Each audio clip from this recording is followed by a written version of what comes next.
Hi, my name is Lesli Margherita, and you are listening to Ep7, the official theater podcast.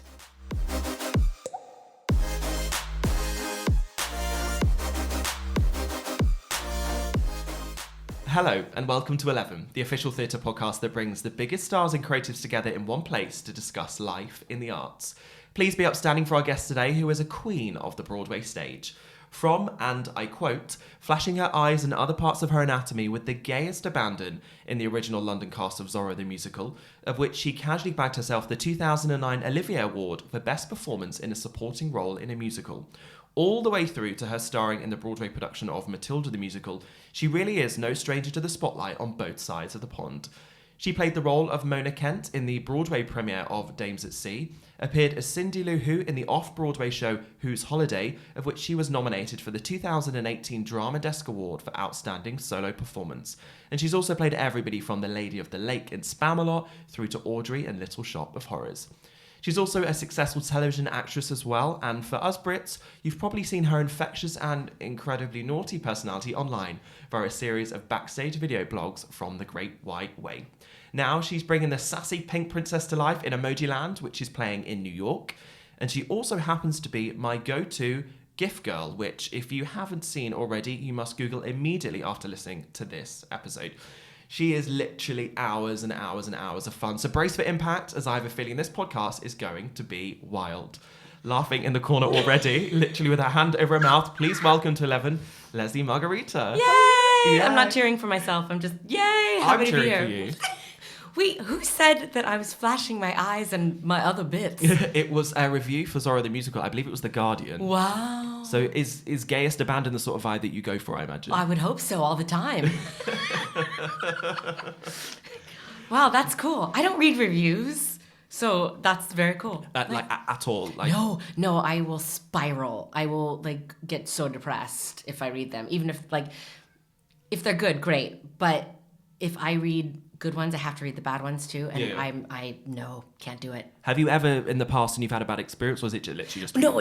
Yes, I went online and read some reviews and message board posts, blah blah blah, and I just got very drunk that night and so depressed, so I can't do it. I don't do it. Have you ever done that thing where you Google yourself? I guess it's the same sort of principle, but where you I do. I have a Google alert on myself, so I know when the reviews come out. Yeah.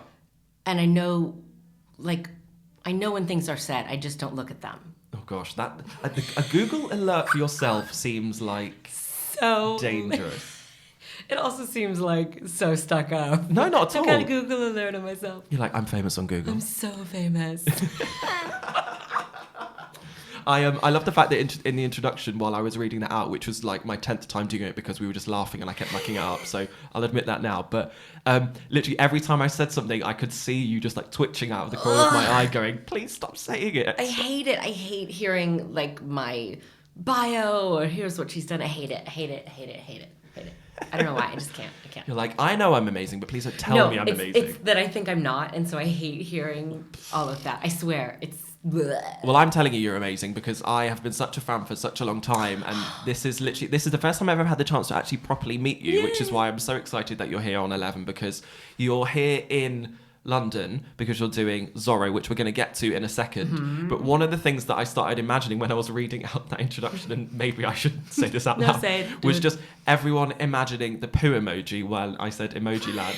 And now I've just got this... Well, there is a poo emoji. It's a literal thing, right? Yeah, like it's in the show. Anne who was over here, who did Avenue Q. Who is amazing. Yeah, and she's the poo emoji, and she's so cute. She has the best song of the show, I think.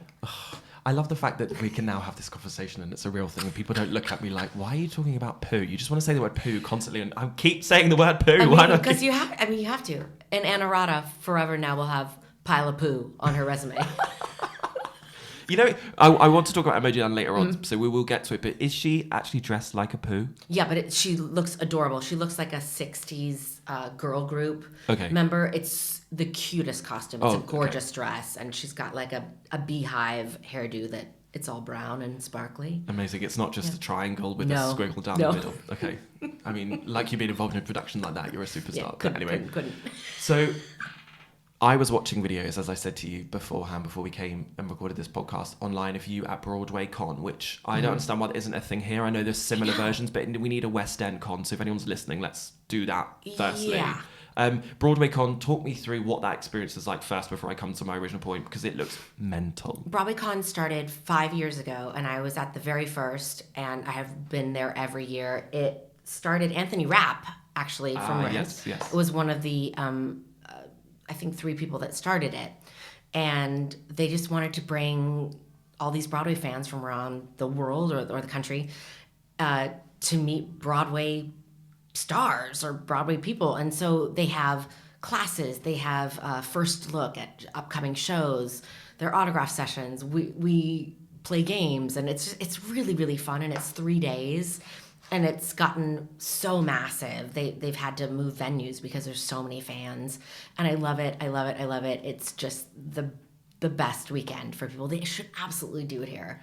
And I've gotten to do really fun stuff there, even whether it's my own show or like this year I did first look for Emojiland and performing a couple of songs. When was it that you did Ring Them Bells? Was that this year? This year. Yeah. That was this year. This year. Which is just like I think you were the first person to. Did you open the show? You were the first person. I did. I opened Broadway Con. So I opened Broadway Con the first year, and I opened it this year too, their 5th year anniversary, which I loved. But yeah, I sang "Ring Them Bells," which is not an easy song. I don't know why I picked that. They wanted something like Broadway, and so I said, "Well, I've got here's my Liza songs," and they said "Ring Them Bells," which is like a 5-minute monologue. So I did Ring Them Bells, and then did a quick T-shirt change, and then did Princess is a Bitch from Emojiland like 10 minutes later. And these poor people at Broadway Con were like, is there going to be anybody else besides her? Just we're sick of her. That's not true. And you mentioned Liza because it's very interesting with your name. So it's Liza with a Z, famously, but it's not Leslie with an E. No, it's Leslie with an I. Do you get that a lot? All the time. And it's annoying, right? It's annoying, but I also get Margherita, I'm the pizza, not the drink. So people spell it like the drink. So people will spell Leslie with an E and then Margherita like the drink, and I just don't correct them. I just go, fine, it's fine. I feel like if you meet you know you're definitely not a pizza. You are a drink. You're an alcoholic drink of fun. Like, hello, but come on. I am the pizza. What am I going to do? My name is the pizza. I mean, I guess pizzas can be fun. Yeah, pizzas are very, very fun. Yeah. I saw people having an argument on Twitter the other day about should you have pineapple on pizza, and they were getting very passionate about it. So clearly pizza is the place to have the chat. Maybe the margaritas caused the pizza Probably. arguments. But You can have a margarita. Have a margarita drink with a margarita pizza. well, I feel like that's what I'm having with you today. Is just Margarita. Literally all over. She says that she reclines very casually on a grand piano. On a grand piano. Yeah. This is so camp. Just giving up.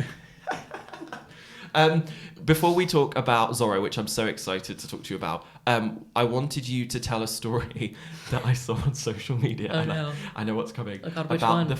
I think it was last night, you and the fan at stage door. So crap like this happens to me all the time. And I don't know why it happens to me, or I just don't know if I'm more aware of it. But last night I went to see Everyone's Talking About Jamie. Is that what it's called? Yeah, that's it. The whole name? Yeah. I just say Jamie. Jamie. And I came out of the stage door, and they've got some very intense fans. They love it. So I said hi to my friends, and I went out the stage door, and I had to pull up my map to see where I was going.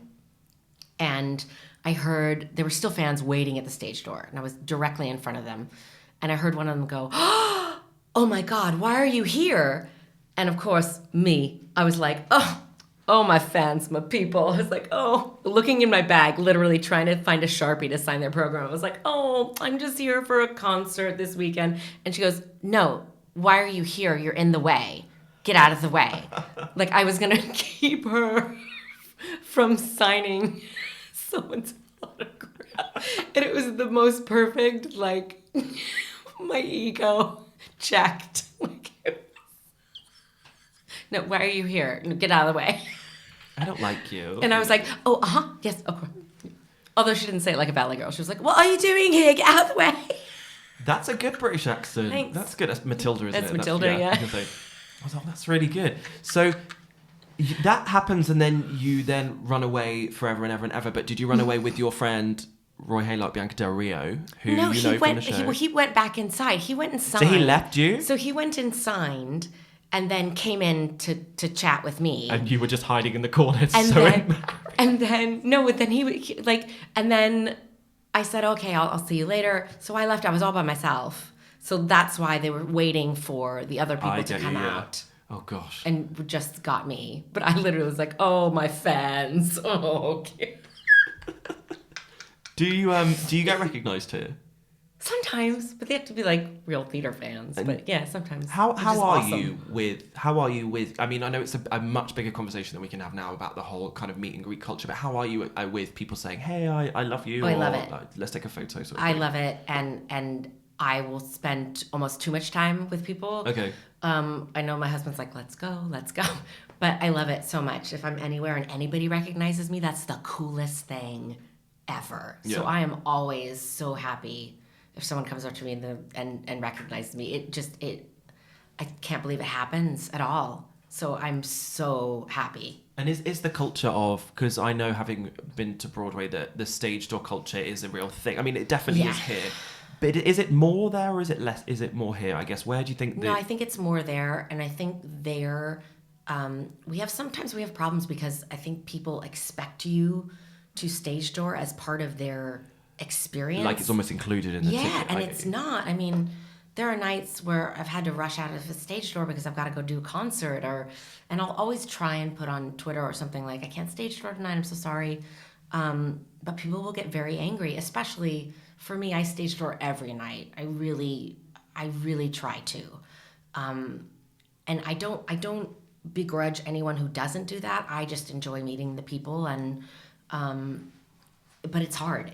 It becomes part of your show. It's an added, could be an added 30 minutes. Especially if you're in like a long running show or a show that's particularly taxing, then you think, well, I've got 8 shows this week and then I've got 8 versions of this. It's 2-show day as well. It's going to be an absolute killer. 2-show day is hard, and if it's a difficult sing, it's very difficult to then go out and talk to people, and so I think it depends on the show and what you can do physically. But people get really angry. Yeah. Very angry. Yeah. If you don't come out and stage door, and they shouldn't, because it's not included. Was it the same sort of craziness when your fans were said hi when you were Matilda? Because I imagine young people want to meet Mrs. Wormwood. Yeah. Bad, right? Yeah. I mean, we had a lot of teens. Like Matilda got a lot of teens, and which was awesome. But yeah, it was kind of a crazy stage door. That was definitely the craziest. Yeah. The craziest. It's a crazy show. We're going to talk about that in a second because it's where I think I first heard your voice. I'm obsessed with that show, but we'll talk about it in a second.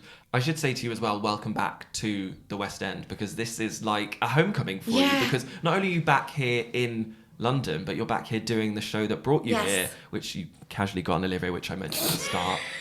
Because of course you're amazing. It was crazy. But getting to be back, you did Zorro in concert at the weekend. How was it? The best. That show and that music, and getting to do that music with these people was just the best experience. The orchestra was insane. It was so good, and it just really made me want to do the show again. It's so good, and I was just thrilled that people got to see it, because we did scenes and songs, and so I was really happy that people got to kind of get a whole experience. And I love that Club 11 allows people to be able to revisit shows that they loved before, perhaps even hadn't seen before as well, and get to see a new cast. But you were in that original production with Emma, who was also in this as well. So it's like a homecoming. I guess it's like a reunion. Best. And we love singing together. I love getting to do that with her, and it's 10 years on, and so, but we still, things have just came flooding back to us, and I just loved getting to do that with her. Is it the same show that you did back then, or is it slightly different? It's different. Okay, how's it different? After London, I still kept working on the show. I did it in Shanghai, China, which was a different version. I workshopped all of the versions that led to the US premiere, which I actually couldn't do because I was opening in Matilda. Okay, it just happened that way. But I worked on the show, and then about a year ago worked on it again. They've just tried to change things, and I think most shows do, and in other countries that it's been to, it's morphed and changed. So this is a little bit different, but the core is still there. Does winning something like an Olivier, I know we joke, and it is an amazing, amazing achievement for you, but does winning that and having that and knowing how much the show means to you when someone like Club 11 and Darren says, let's do it again, do you go, oh, hold on a second, I need to just think about this because it means so much, and people, I guess, have an expectation of, oh, she's going to be good? Yeah, I mean, I didn't this time. It was a no-brainer. Okay. I was so excited to come back. And, if somebody expects me to be good and they don't think I am, well, oh well. Yeah. Fuck them, basically. I mean, I already got your money. You bought a ticket. So, it just, there's nothing you can do about that. Someone's always not going to like you. So, no, I never think about that. The only thing that came up was in rehearsals, we were trying to decide what parts of which scenes to do. And our amazing director had made a cut just for time. And my heart just went, oh, please don't. I remember exactly where I was when Stephen Clark wrote this. I helped come up with this. And so things like that, they've been so amazing about, yeah, okay, well, let's keep that in. And so in terms of things meaning that much to me, it's just kind of what we kept in, I think. I love that you still remember places and times and things. It just shows how much it really did mean to you. Well, and I had worked on the show for 3 years before it was ever here on the West End in Los Angeles. And it was only one act then. And I had worked on it for 3 years, just different versions. And then the tour version that we did here was completely different as well. And then the West End version. So, yeah, it definitely feels like my baby, kind of. It was devastating when I couldn't do it in Atlanta in the States because I was like, no. But it really means a ton to me. But I think all shows do when you are there at the beginning. Yeah, when you're creating, I guess, and building something up from the ground. You did, as you said, work on it from the start, but your initial first impressions of a musical version of Zorro were... That's gonna suck. Well, I was going to say not kind, but yeah, it's not going to be all that great, is it? And that probably is a bit of humble pie for you when you think, actually, it's really, really good. Oh, completely. But I kind of like... I mean, I remember getting the audition, and my audition was for Luisa, not for Inez. That's Emma's part, right? Emma's part. And it was this crappy, like, one act reading. I think he got paid like $100, probably like £50 or whatever. And I went because my friend was the stage manager, and I knew that they were Brits, and I said, Zorro, that's gonna just suck. I just pictured like a campy, the cape and the mask, and I was like, that's ridiculous. And I got to the audition, and I read the character breakdown, and I said, oh, I'm not Luisa, I'm Inez, I'm this woman. And I went in, and it was the original team that was there, and I sang for them, and I remember going, well, I don't know what this is going to be. And that week, I remember we were in a really ugly studio in Los Angeles, but I remember going, this music is amazing. Obviously, it's the Gypsy Kings. Yes.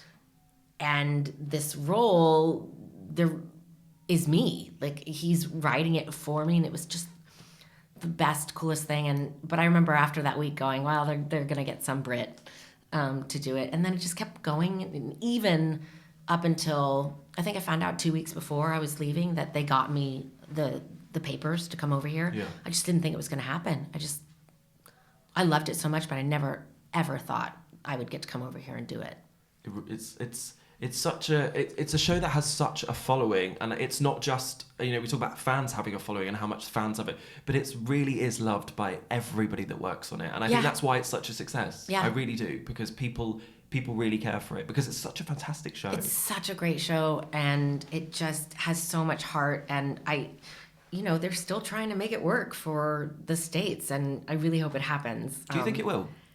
I really do in my gut. Yeah. And I'm actually like the right age now for my role. I was a little young before, so I would love to do it. The U.S., the theater over there is tricky. It's so expensive, and it's just got to be the right time, I think. But it's such a great story. It's a superhero story, so it's, we haven't had a musical like that since, well, Spider-Man. Never mind. Never mind about that one. But it's the sort of show, though, I think, at this sort of time where, because it's not trying to emulate the film or anything that we've seen before on stage, you instantly go in perhaps thinking, okay, fair enough, and then you come away going, wow. And I think that's the productions certainly in the West End, I can speak for, that work really well at the moment, where I don't want to say your expectation is slightly lower, because it's not, but you're wanting to be impressed, when actually when it does, that's where the money is. That's where you think that's really smart. And I hope that would translate in New York. I think so. I mean, people are very cynical theater goers in New York, at least professional theater goers in New York. And this show just really gets every single person. I know, it is one of those things. And we'll talk about it later, but it's like Emojiland. People hear that title and go, okay. And then you get there and you go, wait a minute, this is amazing. Yeah. So I kind of like being a part of those projects, because there's no expectation. But I think people will probably like that, dare I say it, about, again, not to talk about Matilda, but Matilda, again, like, the film is so iconic. It's like, well, of course, there's so many reasons why you can't do it as a musical, and it's actually a staple of modern musical theatre now. It's like iconic. The most genius show I've ever been a part of. Yeah, I love when we see these tales, but it's hard to pick them out. Matilda and Zorro wouldn't be the first two that I would think, oh, you've definitely got to do that. I think The Devil Wears Prada is one of those, where you instantly think, nah, and actually it's gonna... Yeah. I think we've got something, or should I say New York, and Sir Elton John has something very special coming. So funny, the girl who is doing my role in Emojiland this week while I'm here is the lead in The Devil Wears Prada. She's the young lead. Funny I found the two, isn't it? I was like, yes, she got it. And she's amazing. But it's I think that's gonna be an amazing hit. Fingers crossed for her as well, because she's fabulous. I want to talk about movie musicals generally, and I guess kind of similar to what we were just talking about. But why do you think people are slightly nervous, should I say, about film adaptations on stage? Why do you think they go, it won't be as good? Or why do you think we have that instant reaction? I think because we love the movies. I know I have been involved in many workshops of movie, musical versions of movies. Yeah. And even I get nervous, because if it's a movie I really love, like we had Tootsie this past year. Yes. Tootsie's one of my favorite films ever, and I was so nervous to see the musical. But once you're there, you can put the movie behind you, and that was so genius and so fun. And I think it's just preconceived notions. I think people want to see the movie come to life, but that's not what it is. Otherwise, why just go see the movie? Yeah, definitely. But I think people get nervous, but some of them are really fantastic adaptations, and I just think it works. I do when the show is good. And you've got like Devil Wears Prada. It's somebody like Elton John.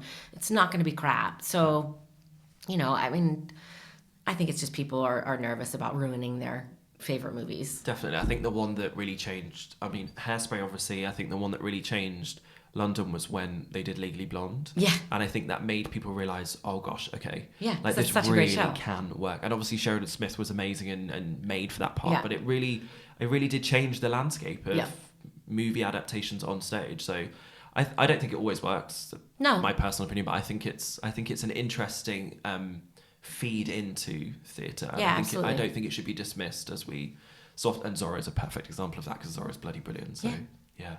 So all you haters at Zorro, come on! We are going to take a break. We're going to be back in 60 seconds.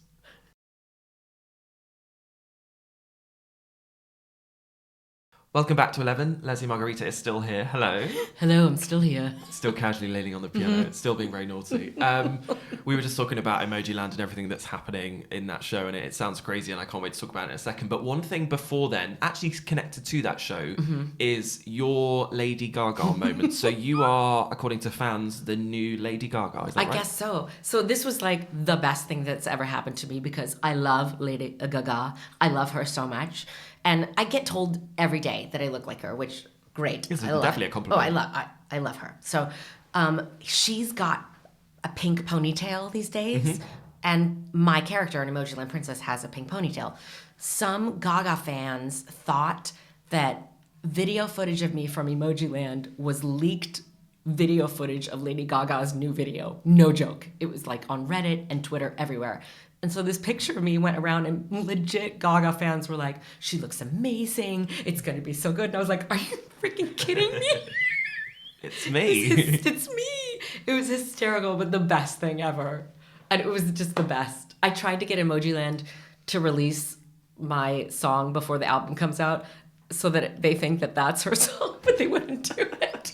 You are actually trying to start a war. I know. They were like, that's going to be too much. I was like, no, it's going to be great. But it's so campy and theatrical and that's so Lady Gaga. Yeah. It really could be a thing. Yeah. Like, and to be fair, if you look at the picture and it's the iconic one of you with the hair and the yeah, leg, I'm on a pole. As you always are. Yeah, clearly. Sliding down the pole. Yeah. And to be fair, it is funny, but look at the picture. It's on your Instagram. And twist it, because it actually does look a little bit like her. Yeah, it does. It's quite funny. Yeah. But I saw that on your Twitter and I was like howling. I was telling the people that I live with and they were like, it actually could be her. And I was like, I know. I just love that they were arguing. Like the fans were like, when is it coming out? One of the fans was like, take it down, let her live her art. We shouldn't be looking at leaked pictures. And I was screaming. It was hysterical. If a Gaga musical happens though and they're looking for a doppelganger, that's you. Yeah, it's either got to be that or Amy Winehouse, but I'd have to get very, very thin. An Amy Winehouse musical. I get her a lot too. Yeah, I can see it now. But actually, that's also one where I'm like, the healthy one, yeah. or just Amy, just Amy, just whatever you want Amy to be. Yeah. But I loved her too. So. Yeah, she's. I actually think that's not a crazy idea about a musical. I think her story is. I mean. It's a difficult watch, but actually the movie Amy would be an amazing adaptation for the stage. So maybe there's something in that one as well. Yeah. Right, I wrote "Let's Get Loud," and actually I was going to shout that, but I don't think my voice is up to it today. But so let's get loud. Matilda the musical on Broadway. Is it right? You did over 1,000 performances. Yes. Is that right? Of the same role. Yep, Mrs. Wormwood. So my brain doesn't comprehend that. How do you do 1,000 performances of one role, not die? I loved that show and I loved that role so much. I don't know. I just did it. My body really hurt all the time because they kind of tweaked the dance number for me. Okay. They didn't want the Broadway production to be a carbon copy of London. Yeah. We weren't allowed to see any footage or anything. So Peter Darling basically did the dance number for me. And that included a jump split, which I lovingly call a cooter slam. And 1,000 times of that, your body just starts Does it not bruise? No. It's more hard on your back. I don't know. It's just like, that show's really difficult. And the thing about that show is, especially that role, Mrs. Wormwood, is people think it's so easy. People think that you just come on and scream, and it's not. It's the hardest role I've ever done because the sing is so difficult. And then you have a 4.5-minute insane dance number. Yeah. It was the hardest number I've ever done. And Tim Minchin actually said to me, he goes, that's the hardest song I've ever written for anybody. Oh, wow. Okay. It's so hard. And now people are doing it in the States, schools and things. And people are writing me going, I don't know how you sang that and did it. I said, well, we were supposed to make it look easy. But it was the hardest thing ever. But yeah, I did it 2.5 years and then I went back and closed it. I loved it. It's such a good show. And I love that. I was going to ask you about the cast recording. I love the fact that there's a Broadway cast recording of Matilda as well as a London cast recording, but I also don't understand why there's two. So what was the logic behind the Broadway one? The London cast recording is not of the West End production. It was of their Stratford. Yeah, okay. And it's very different. It does sound different, actually. Things that were cut, things that were added for our production. So they wanted a more recent version that was closer to what the show was going to be all around the world. So we got to do it, which is really, really exciting. She's forever there. Forever there. You literally can never escape her. No, I love her. Do you ever go when we actually Google, kind of going down a Google hole, do you ever go onto YouTube and put your name in? Not to watch myself. I can't stand to watch myself. Because there is, and I probably shouldn't say this, there is a video of you doing it on there, and I do know that. a lot of views, a lot of views. Yeah, so people are watching what you did, and I have seen it. Whenever I see stuff of myself, I tend to go, ugh, I want to go back and fix it. Which was something great about this Zorro concert. There were things that I hear on the recording that I was like, ooh, I wouldn't have sung it that way, and now I got to do it the way I wanted. Yeah. But yeah, I tend to be a little hard on myself that way. But I'm so incredibly proud to have been a part of that show, Matilda, that I loved it. Yeah, it's an amazing show, and I love the fact there's obviously the movie. It's a movie musical, right? Yes. Yeah, so it's not a reincarnation of the original. It's literally got all the songs in it, I believe. Yeah. Yeah. And is it Netflix that are doing that? I think it's Netflix. So again, it means that more people are going to get to come into the world of musical theatre just in a slightly different way. Which I don't know who's playing my role. Whatever, doesn't matter. Are you available? I am, but it'll be some celebrity. You're a celebrity in my eyes. Hardly. Yes. Well, if you get recognised at stage doors, maybe it could be there for you. Recognized, get out of the way. Another one of your amazing shows that I wanted to talk about was Dames at Sea, which is so camp and so fun. Like, could you do that again? Could you come do that here? I would love to do it here.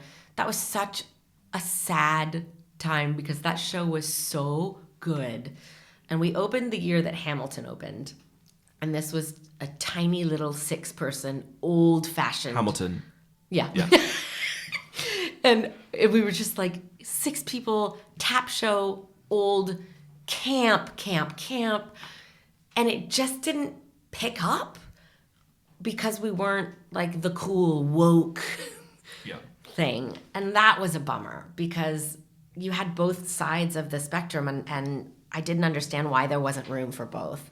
But it was just a weird year. And so we only ran, I think, almost 5 months. But I was, again, so proud of that. I wish there was a recording. They're actually still talking about maybe going back and recording it because we had all new orchestrations. And it was just such an amazing show. And for me, as a kid, going, I want to be on Broadway and tap dance on Broadway, the opening of that show was literally only me tap dancing. And I just remember every night being like, I'm alone on a stage tap dancing on Broadway. That was all of my childhood dreams come true. And so I loved doing it, and it's really funny. I actually do think it would do really well over here. I think so. I think there's a space in the market for it. I know that we did On the Town, which is sort of similar-ish at the Regent's Park Theatre, and could be a great location for that show. Could be, Like, it's such a good show. Yeah. Definitely. That's what I call like a TBC.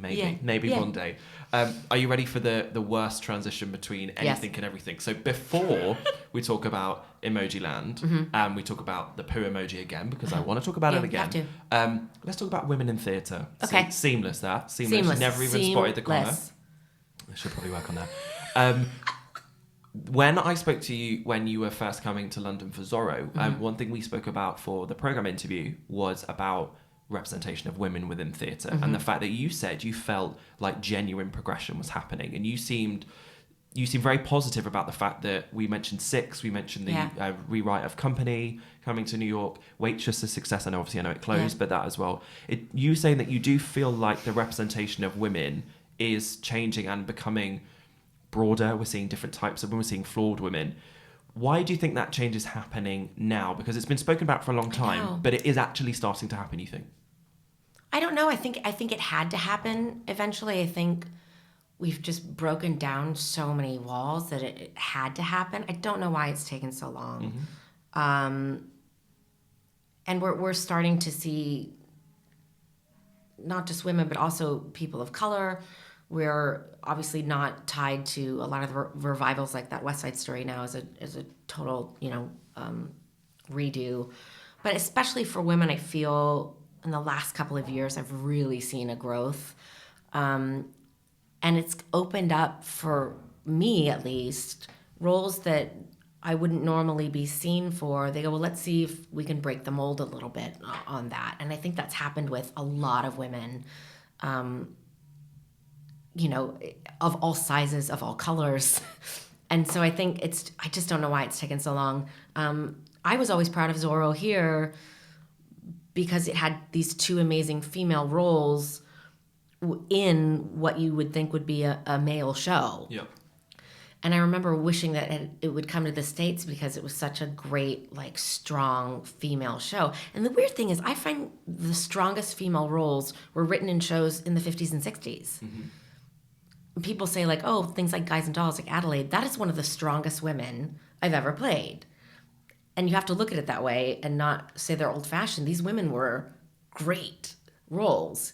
Gatsby Kate, and we had all these strong women, and then it just kind of went awry, I feel like, in the 80s and 90s, and women were kind of just the supporting fluff. Wicked definitely, I think, started to uptick when people saw, people will go see a show about 2 women. That was huge, I think. And even something like Matilda, for a little girl to come, like Annie did in its day, to see a strong young woman, I felt it was so important. Yeah, definitely. So I think it's definitely opening up. Still not there, but it's happening. Yeah, I think the conversation is happening, and that in itself is progress. But now it's nice to actually see things happening for all of the minority groups that you mentioned there, just in terms of people of color, queer people, kind of disabled people, women, anybody that is unfortunately a minority group.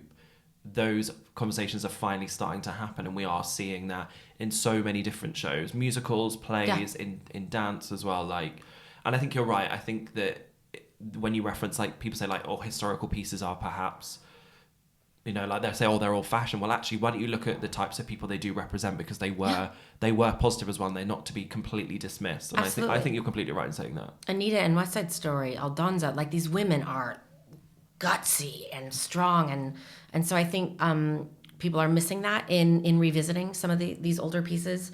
But stuff like Company, like, I know obviously it's got Patty in there, but also rewriting the lead role with the original composer for A woman. A woman. It's like, part of you goes, oh my god, amazing, of course, but then you go, well, duh, like, why wouldn't you do that? Why wouldn't you have a woman that's like in her 30s thinking, oh gosh, I've not got a husband, I felt the pressure to, but I don't actually want one. Well, of course, that's because I know so many people of equivalent age to me that are going through that already. Yeah. So it is a little bit frustrating, but I think it's very good. Yeah. And I think it's nice to hear that, especially from the States, that you feel that progresses. I do, and some things are hits and some aren't. We had The Prom last season, which was one of my favorite shows ever. Definitely my favorite show last season. And Head Over Heels, which I loved as well. And they were these amazing women at the head of those, and neither one just kind of clicked. So it's got to be the right thing, I guess. But yeah, it's happening. Yeah, it's happening slowly but surely. Slowly, and slowly is better than nothing. So, yes. Yeah. Keep going. It's amazing. Okay, we've put it off enough, so let's talk about your current project. Let's talk about poo. Yes, we've said it for the 27th time. Pile of poo. Even though you don't play poo, so I need to start with my fascination. Right. You play a princess. I play princess. Right? So Emojiland. Yes. The musical, can we call it that? I think it's a musical. Emojiland the Musical. And it's playing where in New York? The Duke Theater on 42nd Street. It's an off-Broadway house. It's gorgeous. I did the first production of Emojiland in New York for a festival about 2 years ago. And I always try and get involved with new writers and things in festivals. I love doing them. And they're not always great. You kind of go, great, go home and work on it. This one, though, I immediately said, oh, this is ready to go. This was so funny and so heartwarming, and the music is fantastic. So when I heard it was going to have an off-Broadway life, no-brainer, said, absolutely, I'm going to do it. And it's the most fun on stage because it just lets us be these larger-than-life characters. But I love it. I can't say enough good things about it. And the cast is unbelievable. It's a pretty killer lineup. It's like a stacked cast of Broadway heavy hitters. It's unbelievable. And as much as we joke about it and we say it's silly, and obviously the name is quite silly as well, it has quite a lot of serious messages about the world that we live in now. So in terms of the storyline, I saw you put it, so it's about it's created around an update and a phone, right? It takes place in a smartphone, and you meet the emojis as kind of they are at face value, which is also part of the message, is who is somebody behind their face, what actually are they like past someone's face value. And you meet Princess, and she's vapid, and she's an idiot ruler of her phone kingdom. And an update happens. And in the update, we get emojis of different colors, emojis of different genders, things that the princess finds frightening. Okay.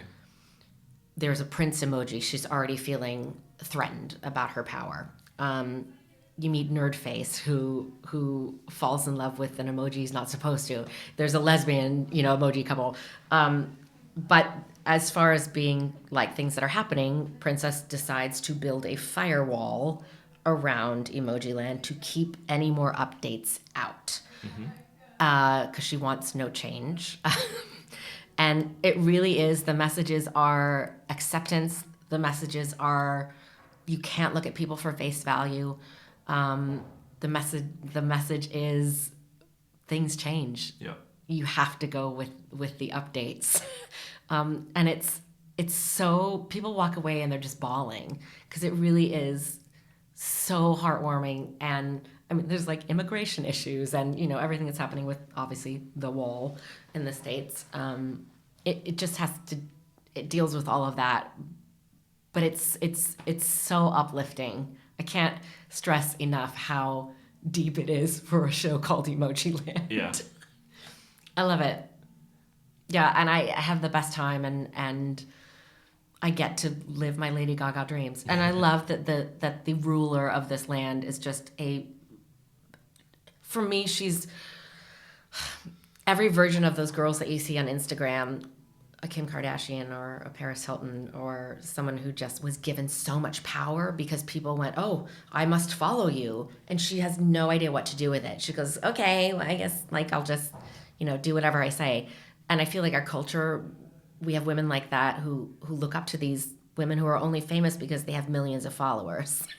So it was, my character was definitely a play on all of that, and she pole dances, you know. As you do, as you casually do in the middle of a musical.